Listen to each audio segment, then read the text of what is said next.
여러분 안녕하십니까? 5월 18일 UBC 뉴스투데이입니다. 울산지방은 오늘 맑고 화창한 가운데 낮 최고 25도가 예상됩니다. 아침 최저기온은 10.6도로 일교차 큰 기온 분포를 보이겠습니다. 내일도 대체로 맑은 가운데 아침 최저 13도, 낮 최고 24도로 오늘과 비슷하겠습니다. 울산기상대는 당분간 비 소식 없는 맑은 날씨가 이어지겠다고 예보했습니다. 올여름 전력 수급에 비상이 걸리면서 정부가 서둘러 비상대책을 발표했습니다. 기업체 여름 휴가를 8월 셋째 주 이후로 늦추라는 방침에 산업 현장의 현실을 몰라도 너무 모른다는 반응입니다. 이정환 기자가 보도합니다. 때이른 무더위에 전력 사용량이 치솟고 있습니다. 울산 지역의 5월 평균 전력 사용량은 시간당 3,290메가와트로 지난해보다 4% 가까이 증가했습니다. 평균 전력 사용량이 전년 대비 약 3.69% 증가하였는데요. 각 가정이나 직장에서도 합리적인 전기 사용으로 이 때문에 정부가 전력 수급 비상대책을 발표하자 공공부문에서는 에너지 절약 모드에 돌입했습니다. 에너지 전략형 조명기구인 LED 등 교체와 전 직원 간소복으로 에너지 전략에 적극 동참하고 있습니다. 하지만 산업 현장의 반응은 사뭇 다릅니다. 7월 말부터 8월 초에 집중된 산업계 여름 휴가를 8월 셋째 주 이후로 늦추라는 정부 방침에 야외 작업이 많은 현대중공업은 냉방기 사용량이 많은 혹서기에 집단 휴가를 갈 수밖에 없다고 밝혔습니다. 이 혹서기에 가장 많은 전력을 사용을 하고 있습니다. 이 무더위 때문에 업무의 집중도도 떨어지고 전력상의 어떤 피크 시대도 걸리기도 하기 때문에 현대자동차도 컨베이어 벨트의 특성과 노사 협의 때문에 사실상 휴가 시기를 변경하기 어렵다는 반응입니다. 석유화학업계는 장치 산업의 특성상 이미 직원들의 휴가를 분산하고 있어서 이번 정부 조치와는 무관하다고 밝혔습니다. 잠시라도 공정을 멈출 수 없는 기업들은 전력 피크 시간대에는 조업을 피하도록 한 정부 조치도 현실성이 떨어진다고 지적했습니다. UBC 뉴스 이정환입니다. 전국 최고의 종합 장사시설을 자랑하는 울산 하늘공원이 오는 8월 준공을 앞두고 막바지 공사에 한창입니다. 지난 2003년 입지가 확정된 지 9년 만입니다. 김익현 기자가 보도합니다.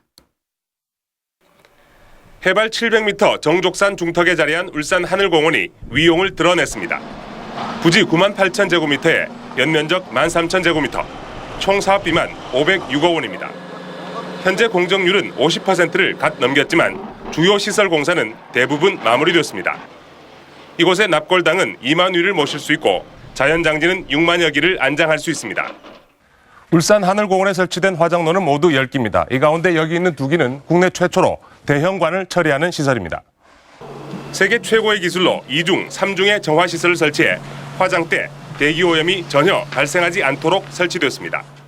국내 최초로 3차 연소를 채택함으로써 공해 방지에 탁월한 효과를 얻을 수 있으며 두 번째로는 복합 공해 방지를 채택함으로써 무연, 무치, 저공해를 실현할 수 있습니다.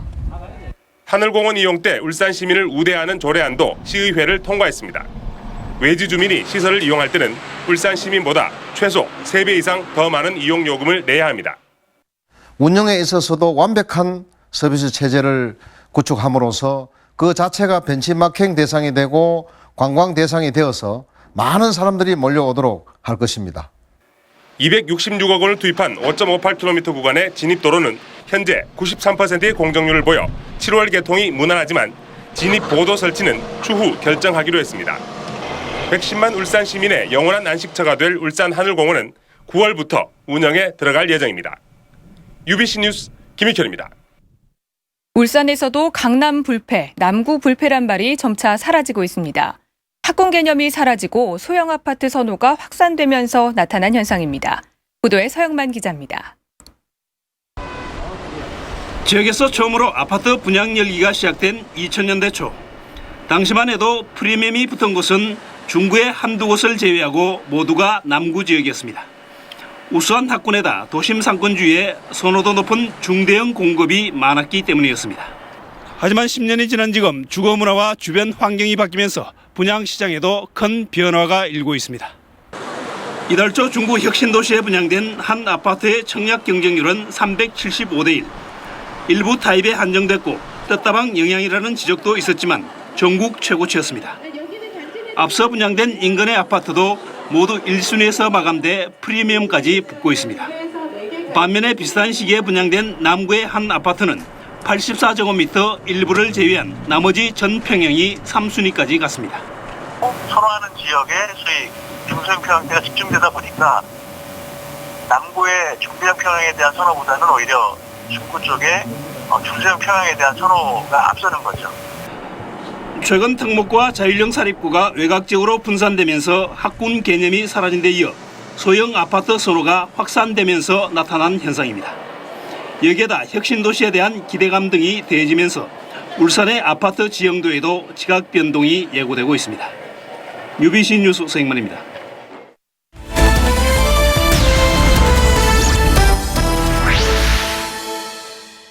최근 자전거 이용자가 크게 늘면서 자전거 이용 활성화 대책도 쏟아지고 있습니다. 하지만 정작 자전거 도난 대책이 없어서 현실을 외면한 탁상 행정이란 지적이 나오고 있습니다. 윤경재 기자가 취재했습니다. 모자를 꾹 눌러 쓴 남성이 아파트 단지 안으로 걸어가더니 잠시 뒤 훔친 자전거를 타고 빠져나갑니다. 지난달 10일에도 중구 방구동에서 30살 박모 씨가 자전거를 도난당했습니다. 퇴근하고 집에 오니까 아침에 있던 자전거도 없고 사무실도 다 망가져 있고. 이처럼 자전거 절도가 기승을 부리는 건 훔치기 쉽기 때문입니다. 보통 시루에 자전거를 보관할 땐 이런 자물쇠를 채워놓습니다. 그런데 도둑들 앞에서 이 자물쇠가 얼마나 무력한지 절단기를 이용해 시험해 보겠습니다. 7,000원짜리 자물쇠는 한 번에 끊어지고 13,000원짜리 굵은 자물쇠도 1분이 안 돼 끊깁니다. 피해가 이만저만이 아닙니다. 예, 제품이 고가이다 보니까 도난을 당하시면 많이들 속상해하시죠. 피해가 속출하고 있지만 여태 아무런 대책도 나오지 않고 있습니다. 아직까지는 계획하고 있는 부분은 특별한 건 없습니다. 이러다 보니 자전거 이용자들은 자발적으로 자전거 지키기에 나서기도 합니다. 동호인들끼리 도난을 당했을 경우에 유심히 봐주고 또 그 자전거를 온라인 판매가 안 되도록 근본적으로 막아주고, 실소유주를 등록해 지자체가 관리하는 자전거 등록제는 중구가 지난달부터 첫 시행에 들어간 게 전부입니다. 등록된 자전거에 대해서는 도난 및 분실 예방에 도움을 줄 수가 있고 구축된 대서배서 활용으로 체계적인 자전거 관리를. 울산시는 내년까지 울산 전역을 아우르는 명품 자전거길을 만들겠다고 밝혔습니다.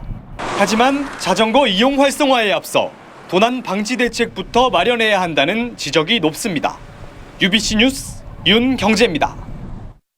서남 호수공원은 불과 4년 전만 해도 공업용수를 담아두는 댐에 불과했습니다. 하지만 이제는 시민들의 휴식 공간으로 인기를 끌고 있습니다. 인기 비결은 무엇인지 이다루 기자가 알아봤습니다. 서남 호수공원 입구에 들어서자 가로 세로 1.2km의 넓은 호수가 한눈에 들어옵니다. 호수를 둘러싸고 있는 나지막한 산과 물가를 따라 무성하게 자란 나무들은 아늑함을 선사합니다. 물가를 따라 걸으며 경치를 감상할 수 있는 산책로와 곳곳에 설치된 쉼터와 꽃단지는 시민들의 휴식처로 충분합니다. 물 좋고 경치 좋고 푸른 나무도 이렇게 많이 심어놨으니 얼마나 좋은겨. 호수공원 안에 있는 절과 성당, 교회 등 초미니 종교시설도 인기입니다. 한두 명이 겨우 들어갈 수 있을 만큼 작지만 종교활동도 할 수 있고 사진 찍기도 좋아서 호수공원의 명소 가운데 하나로 손꼽히고 있습니다. 도심 녹지축을 연결하는 솔마룻길도 또 하나의 명소입니다. 서남 호수공원을 출발점으로 신선산과 울산대공원, 남산과 태화강 심리대숲에 이르는 24km의 구간은 도심 속 산책로 역할을 톡톡히 하고 있습니다. 우리 울산이 자랑하는 태화강과 각종 공원들도 한눈에 볼 수 있습니다. 그리고 우리 특히 4월에 조성된 솔마루 하늘길은 고래가 유행하는 모습을 형성했는데 아름다움을 극치를 이루고 있습니다. 이 때문에 서남호수공원은 남구청이 최근 주민들을 대상으로 실시한 여론조사에서 다른 시설들을 제치고 가장 좋아하는 남구의 시설 1위에 선정되기도 했습니다. UBC 뉴스 이다루입니다. 이번 주말 볼만한 영화를 소개하는 시네마 산책입니다. 남북 단일 탁구팀 실과를 바탕으로 전국적으로 100만 관객을 모은 영화 코리아가 울산에서도 흥행몰이를 하고 있습니다. 젊음을 갈망하는 노신의 이야기 은교와 가족 영화 백설공주도 관객들을 기다리고 있습니다. 지난 1991년 세계선수권 대회에서 사상 처음 결성된 남북 단일 탁구팀 이야기 코리아입니다. 말투도 다르고 이전까지 라이벌이었던 남북 선수들이 하나의 팀을 이루어가며 펼쳐지는 우여곡절과 동료애가 감동을 줍니다. 남북을 대표하는 탁구 선수로 출연한 하지원과 배두나, 두 여배우의 연기 대결도 볼거리를 더합니다. 너무나도 친숙한 동화 백설공주가 판타지 모험 영화로 변신했습니다. 청순한 공주는 왕자의 키스만을 기다리지 않는 당찬 공주로, 사악한 왕비는 쇼핑 중독에 빠진 푼숙기 넘치는 왕비로, 백마탄 왕자는 허당 매력남으로 등장합니다. 로맨틱 코미디의 여왕 줄리아 로버츠가 생애 처음 악역인 왕비로 등장해 새로운 캐릭터를 보여줍니다. 박범신의 동명소설을 영화로 만든 은교입니다. 시인을 동경하는 여고생과 여고생에게 매혹된 70대 노시인, 그리고 패기 넘치는 제자 등이 서로 갖지 못한 것을 탐한다는 줄거리입니다. 70대 노인을 연기한 박해일은 너희 젊음이 노력으로 얻은 상이 아니듯 내 늙음도 잘못으로 받은 벌이 아니라는 명대사로 중장년층 관객을 불러 모으고 있습니다. UBC 뉴스 이영남입니다. 국립수산과학원 고래연구소는 최근 한 달 동안 동해와 남해에서 밍크고래와 참돌고래, 낫돌고래와 까치고래 등 4종 960마리의 고래류가 관찰됐다고 밝혔습니다. 이 관찰 결과와 지난해 고래류 자원 평가를 종합하면 울산 앞바다를 비롯한 동해에는 밍크고래가 약 600마리, 참돌고래는 약 3,500마리, 낫돌고래는 약 3,000마리가 분포하는 것으로 고래연구소는 추정했습니다.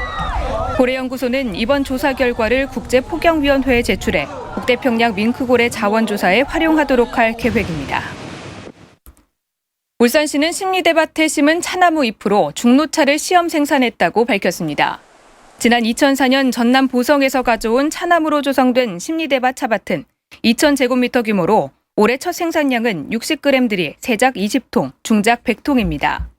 울산시는 오늘부터 사흘 동안 태화강 대공원에서 중노차 시음회를 가질 예정입니다. 남구의회가 지난달 심의 보류한 대형마트 영업 규제 조례안을 심의했지만 여야 의원들 간의 이견을 좁히지 못해 또다시 심의 보류 결정을 내렸다고 밝혔습니다. 여당 의원들은 둘째 주 일요일과 넷째 주 월요일을 의무 휴업일로 하자는 반면 야당 의원들은 둘째와 넷째 일요일을 휴업일로 제시하고 있습니다. 한편 동구의회는 동구 지역 5개 대형마트와 SSM의 영업시간을 제한하고 매달 2차례 휴무를 의무화하는 조례안을 만장일치로 통과시켰습니다. 남부경찰서는 오늘 가출비 마련을 위해 편의점에 위장 취업한 뒤 현금을 훔친 18살 김모금을 붙잡아 조사하고 있습니다. 김 군은 지난 2월 29일 밤 10시쯤 남구 옥동의 한 편의점에서 업주 40살 최모 씨가 잠시 자리를 비운 사이 금고에 있던 현금 376만 원을 훔친 혐의를 받고 있습니다. 남부경찰서는 오늘 공사 현장 경비원으로 일하면서 공사 자재를 훔친 35살 서모 씨를 붙잡아 조사하고 있습니다. 서 씨는 지난 3월 25일 오후 4시쯤 울주군 두서면의 한 물류창고 공사 현장에서 2차례에 걸쳐 300만 원 상당의 철골 받침용 강목 150개를 훔친 혐의를 받고 있습니다. 울산시 교육청은 각종 청탁을 없애기 위해 청탁 스톱 제도를 운영하기로 했습니다. 청탁 스톱 제도는 자신이 받은 요청이 부탁인지 청탁인지를 판단하고 대응 매뉴얼에 따라 처리하는 것입니다. 울산시 교육청은 청탁을 피하기 위해서 가족과 화목한 생활을 해야 하고 도박이나 투기, 과도한 주식 투자 등을 삼가해야 한다 등 6가지 자기관리 요령도 제시했습니다. 동구청이 내년 3월부터 관내 65살 이상 노인들에게 복지카드를 제공하는 어르신 복지카드제를 시행한다고 밝혔습니다. 이에 따라 목욕탕과 임의용실, 세탁소와 안경점 등 7개 업종을 이용할 때 어르신 복지카드를 제시하면 10%에서 최대 30%까지 할인 혜택을 받을 수 있게 됩니다.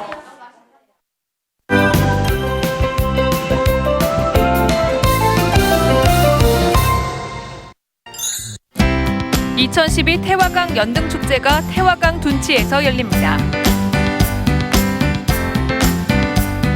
울산시장배 청소년 3대3 농구대회가 태화강 둔치 농구코트에서 열립니다. 사단법인 녹색에너지 촉진 시민포럼이 기계 조선 캐드 인력 양성 교육생을 모집합니다. 울산 YWCA가 고령자 인재은행 교육생을 모집합니다. 중구 다문화 가족 지원센터가 다문화 축제에 참여할 자원봉사자를 모집합니다.